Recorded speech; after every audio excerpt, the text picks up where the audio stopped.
We're used to hearing about a Senate race, but senators racing? Probably not something you're likely to see too often. But at the Hare and Hound race in the deserts of western Utah, we're talking about a more literal interpretation of Senate race. Well, I'm a candidate for the U.S. Senate, and I've been out meeting people and talking to them all over the state. I've been to all 29 counties. I love to recreate myself. It's a cold day in Del, Utah, where the Hare and Hound race through the brush every year. Not a place you'd think many would be talking politics, but men like Tim Bridgewater are attending events like this more often. The off-road community has grown by leaps and bounds over the past 20 years in Utah, with thousands more from out of state who choose to make Utah their playground too.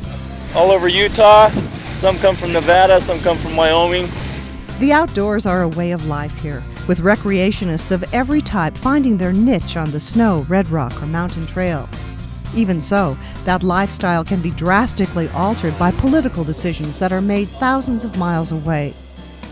Many in the community have taken notice. More than that, they're moving from one race to another. Our founding fathers intended democracy to be a participatory sport. You can't sit on the couch with the remote. You got to come out and let folks know what your feelings and emotions are. I have a business with my brother-in-law where we rent recreational vehicles, and it's an important part of Utah's economy.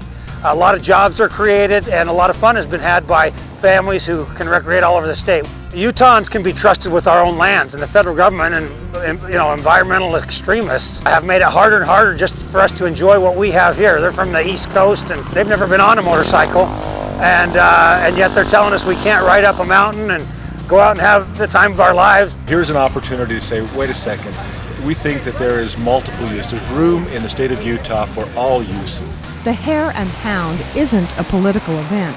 In fact, most people aren't contemplating affairs of state when they're out riding or hiking with their families. But some are willing to put themselves in the crossfire to defend the rights of everyone.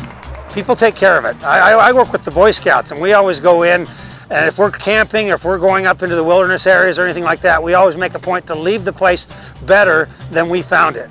And that's the same thing with most of the outdoor recreational users. They want the land to be open, available, and accessible, and they take good care of it. In fact, they're the best at taking care of it. From the trailhead, I'm Shelley Osterloh.